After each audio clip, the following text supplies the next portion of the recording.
Valère aujourd'hui, ce qu'on appelle un homme à succès, je dirais déjà qu'il est milliardaire. Valère est l'un des meilleurs producteurs,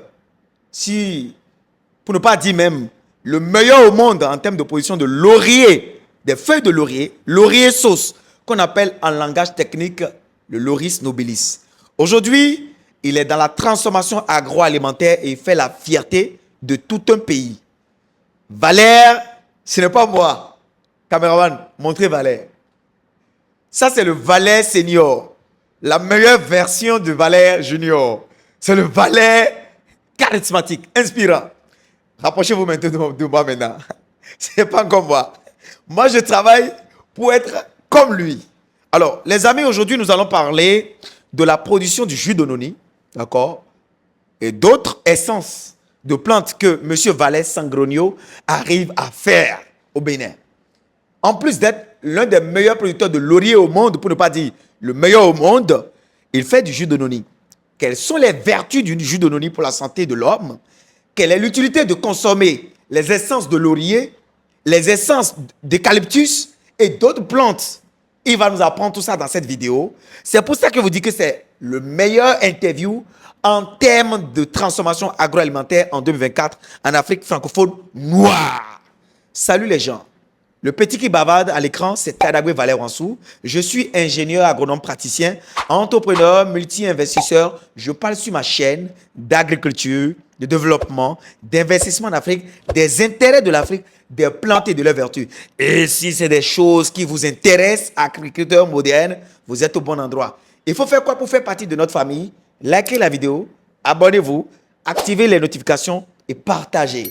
Si ça vous intéresse un produit, faites confiance au numéro que vous voyez à l'écran et commandez. Alors, vous venez au Bénin, vous voulez consommer des produits de ferme, adressez-vous à Kilo de fruits Bénin. Ils sont les meilleurs en la matière en termes de jus naturel, des produits africains, des repas bio. Vous voulez faire de la cuisine avec un petit budget, adressez-vous au foyer écologique d'Anou. Et si vous avez envie de savoir dans quel type de ferme agricole investir aujourd'hui au pays, je vous donne rendez-vous à Abidjan ce samedi 20 juillet 2024 à partir de 10h. À Cocody, à l'Ocodrome, à Inades. C'est une université Inades. Contactez le numéro que vous voyez à l'écran pour vous inscrire. Sans plus tarder, on rentre dans le vif du débat. Pra! Agriculteur moderne! Agriculteur moderne! Agriculteur moderne! Agriculteur moderne! Elle vous a plu la formation?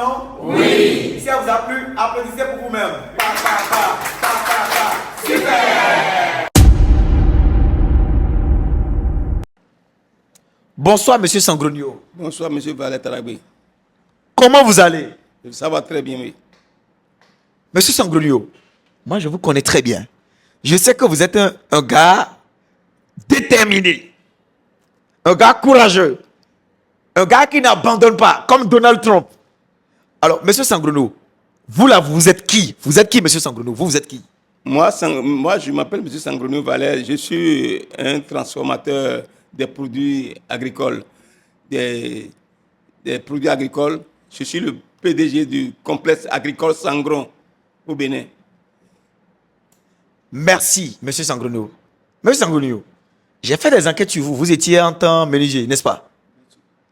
Qu'est-ce qui pousse un menuisier à rentrer dans le domaine agricole et à se positionner dans le domaine le plus rentable de l'agriculture? Parce que agriculteur moderne, si vous ne savez pas, dans le domaine, nous avons 4 ou 5 secteurs majeurs.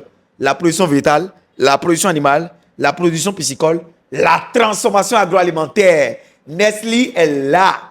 Coca-Cola est là. C'est la transformation agroalimentaire. Le domaine le plus rentable, c'est la transformation agroalimentaire. Monsieur Valère Sangronio, qu'est-ce qui vous a amené de la menuiserie à aller vers l'agriculture et précisément la transformation agroalimentaire? Nous vous écoutons. Oui, merci. Il y a plus de 40 ans que j'ai planté des pieds de laurier. Et ces lauriers donnaient des feuilles et les bonnes femmes achetaient les feuilles pour la consommation de la nourriture. Mais j'ai cherché loin, mais les feuilles de laurier ne peuvent pas faire autre chose. Et c'est en cela que je suis allé à l'université du Bénin voir le professeur Sonklé, que j'ai des feuilles de laurier, ça me dépasse, ça tombe et puis on ne les vend pas. Avec quoi? Qu'est-ce qu'on peut faire avec les feuilles de laurier? Il m'a dit on peut faire des huiles essentielles. Et c'est ensuite là que je suis allé, il a amené des échantillons, j'ai amené des échantillons. Et il m'a fait les huiles essentielles. Il dit, ah, ça là, c'est une mine d'or, il faut doubler d'efforts. Et j'ai commencé par planter, j'ai commencé 1000 et ainsi de suite. Aujourd'hui, je suis déjà plus de 25 000 pieds de laurier plantés. Donc, c'est parce que j'ai vu que le laurier, c'est une bonne chose, les gens vont le consommer. Et ça ira dans les plantes, ça ira dans les trucs médicinaux aussi.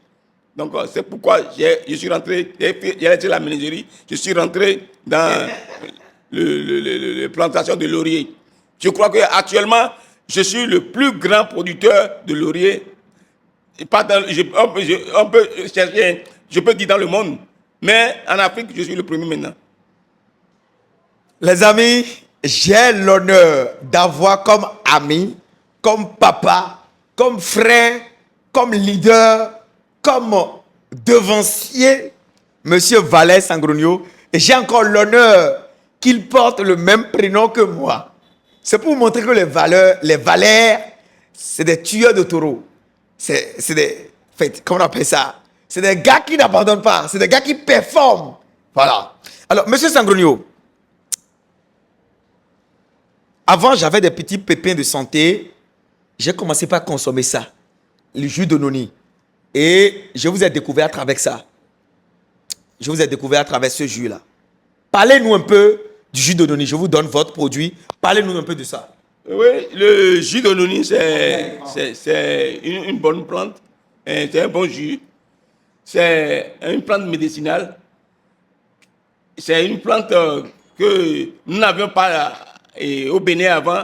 Mais j'ai un ami qui m'a amené les graines de la Tahiti. Ça se prend en Tahiti. Ça se prend en Inde. En Inde, les Indiens l'utilisent beaucoup pour dans la médecine traditionnelle. Donc, le jus de noni, quand on le consomme, je crois que la personne aura une longue vie. Ce n'est pas un truc chimique. C'est un truc naturel.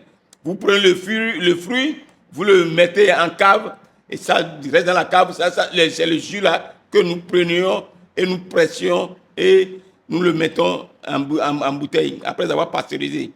Donc, c'est un bon jus que je conseille aux gens. Ça guérit beaucoup de mal. Les douleurs, toutes sortes de douleurs. Le cancer, début de cancer, les gens l'utilisent. Même celui qui a les pertes, les règles douloureuses, les pertes, la diabète, toutes sortes de maladies, hein, je conseille aux gens même si la personne n'est pas encore malade, il peut commencer par prendre un peu, à titre préventif. Non seulement il vend les bois d'eucalyptus à titre de bois d'œuvre ou bien de bois de service, et quand il abat ses arbres, il utilise les feuilles d'eucalyptus pour faire de l'essence, de l'huile essentielle d'eucalyptus, et le digestat, le déchet de l'extraction de l'huile d'eucalyptus ou bien de l'essence d'eucalyptus est transformé en engrais pour les arbres. Vous n'êtes pas un jeune agronome. D'où est-ce que c'est sorti cette idée-là, Monsieur Valère Sangrogno? D'où est-ce que cette idée-là est sortie? Merci, Monsieur Valère Sangrogno. Et je ne suis pas ingénieur agronome. Et je n'ai pas mon CPE, mais je suis un sac au dos. Et j'ai fait la menuiserie. Après la menuiserie, je vendais aux cadets, à les cadets. Je vendais les sachets pour les cadets. Bon, donc je suis avec les gens du cadet et je me demandais les renseignements. C'est parce que je suis très lié aux gens du cadet. C'est pour cela que je sais que l'agriculture, là, c'est une bonne chose. Donc il faut rentrer dans ce domaine. C'est pourquoi je suis rentré dans ce domaine. Disons que c'est un don. Personne ne m'a appris d'aller planter le laurier, l'eucalyptus, tout ça là. Mais personne ne me l'a appris. Donc, c'est un don. Merci. Alors, Monsieur Sangrogno, le litre, ça, je crois que c'est 1 litre. Le litre de jus de noni que vous avez dans votre main là, si quelqu'un est intéressé, à combien il peut acheter ce litre de jus de noni? Ce jus de noni maintenant là, bon, pour que la population puisse s'enquérir, si c'est par détail, on le fait avant à 15 000. Ouais. Mais actuellement, on est en promotion. On peut le vendre aux gens à 10 000. À 10 000. Oui, oui.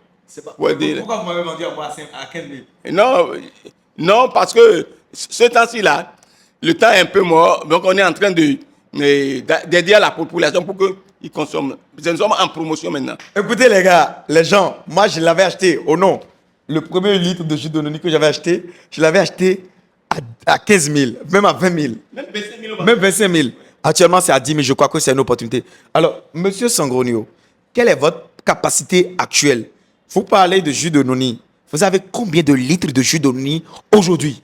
Actuellement, pour ne pas vous mentir, dans mes caves maintenant, là, si je veux presser le jus, parce que je le presse selon les dates. Ouais. Tous les barils ont des dates. Ouais. Ouais. Quand le jus vieillit dans la cave, au plus ça travaille dans le corps. Donc, c'est comme le vin.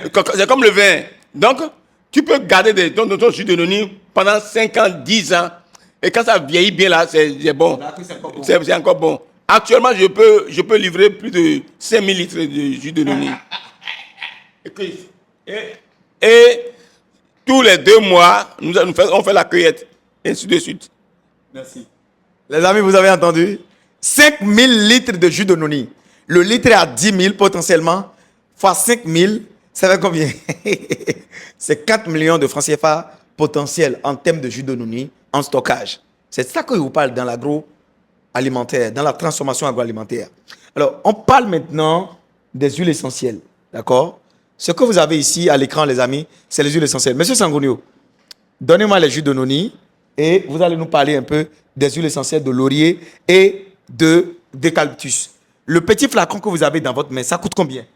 Le jus de laurier que j'ai dans la main là, oui, l'huile essentielle de laurier, bon, nous on le vend en gros aux gens à 8 000, mais en détail c'est 10 000. C'est pas compris. Le petit flacon là. Le petit flacon qui est ici là, c'est combien? Oui, on le fait en gros à 8 000. Et au détail c'est 10 000. Ce petit truc là? Oui, c'est du concentré. C'est du concentré, c'est un concentré, on n'a pas mis de l'huile simple là-dessus. C'est direct, c'est pas chimique. C'est l'huile vraie. Quelqu'un doute, il viendra s'asseoir, on va presser, il verra comment ça sort. Les amis, si vous voulez faire beaucoup plus d'enquêtes poussées pour voir la véracité de ces produits, j'ai déjà eu à faire une vidéo avec lui sur sa ferme, dans son usine, où il fait l'extraction de l'huile essentielle de laurier. Et dans la vidéo, on avait même parlé de l'eau florale, de ses bienfaits. Et on a parlé du processus d'extraction d'huile essentielle de laurier. C'est normal, c'est le plus grand producteur de laurier au monde. Il a l'huile essentielle de laurier au monde. Vous pouvez les utiliser pour faire des parfums, des arômes, etc. Il y a beaucoup de choses que vous pouvez faire avec l'huile essentielle de laurier. Alors, monsieur Sangrunio, on va parler maintenant de quoi? Mais si il y a des gros producteurs qui veulent l'acheter pour ouvrir une parfumerie, là, on le vend sur le prix baril ou bien grossiste par litre. Là, ils pouvaient en bénéficier parce que le prix de ce que je fais, il y a les bouteilles, il y a les gouttes, il y a le couvercle et il y a aussi l'étiquette. Si quelqu'un veut l'acheter en baril ou bien en litre, au moins des centaines de litres, je vais lui faire un bon prix et il ne va pas vous regretter. Merci. Alors, merci beaucoup. Alors, monsieur Sangrunio, potentiellement en stockage, tout de suite que nous faisons cette vidéo, vous avez combien de litres d'huile essentielle de laurier? Actuellement, je suis déjà parti à 2400 litres d'essence de laurier. Le litre, il est à combien actuellement chez vous? Le litre, en gros, il est à combien? Le litre, en gros, c'est à 300 000. Bon, il a 2000 combien? 2400 litres. Il a 2400 litres d'huile essentielle de laurier. Le litre est à 300 000. Faites-moi 300 000 francs CFA par litre fois 2400 litres d'huile essentielle de laurier. Vous avez en stock combien de litres d'huile essentielle d'eucalyptus? Eucalyptus, j'ai près de 1400 litres. 1400? Oui, 400 litres. Maintenant, je vais vous poser une question. Monsieur Sangrunio, pourquoi vous êtes en train de produire énormément d'huile essentielle comme ça en stockage, malgré que le marché d'accès est difficile, malgré l'autorisation de mise sur le marché? Pourquoi vous produisez autant d'huile essentielle de laurier et d'eucalyptus. Nous le produisons parce que si on ne le produit pas maintenant, les feuilles que nous allons recueillir seraient brûlées et ce serait une perte pour nous. Donc on est obligé de faire la distillation, de faire ces huiles essentielles, mettre en stock et bien les mettre dans les bouteilles fumées, les bouteilles brunes pour que le soleil ne les dégrade pas et dans de bonnes conditions dans la climatisation. Merci, papa. Oui. Alors, monsieur Sangronio, il est vrai, moi j'ai consommé les jus de noni, j'ai confirmé que c'est vraiment efficace. Mais je vais vous demander, à part les jus de noni là, pourquoi vous faites les essences de laurier, les essences d'eucalyptus et d'autres plantes? C'est quoi le rôle des essences de laurier et c'est quoi le rôle des essences d'eucalyptus pour nous les humains? Pourquoi on doit acheter ça? Oui, les essences de laurier, on doit l'utiliser parce que les essences de laurier, quand quelqu'un a l'arthrose par exemple, et que les genoux, les reins, pour lui faire mal, il prend ça un peu avec une belle qualité, il le passe, les douleurs, ça. Si la personne ne dort pas, il fait quelques gouttes d'essence dans un seau, 5 gouttes dans un seau d'eau, et se baigne. Je crois que cette nuit-là, il va bien dormir. Ça fait bien dormir, ça calme les douleurs. Donc, on parle de eucalyptus. Moi, j'avais fait un champ, j'ai fait beaucoup de champs d'eucalyptus. Les champs d'eucalyptus, quand on les abat pour les constructions, j'ai dit, mais les feuilles, on ne peut pas les perdre comme ça. Je suis rentré dedans. Et j'ai dit, mais avec ça, on peut faire des essences. On fait encore des essences, ça peut guérir la toux, calmer la toux, l'asthme, ça peut faire beaucoup de choses. Même celui qui a mal, qui a la toux, et puis on peut lui masser la poitrine avec. Donc, je vends d'abord les bois et les feuilles, je ne les perds pas. Je fais l'essence. Et ces essences, quand on le fait, les feuilles mortes que nous avions enlevées, avec ça, nous allons mettre de l'engrais pour les...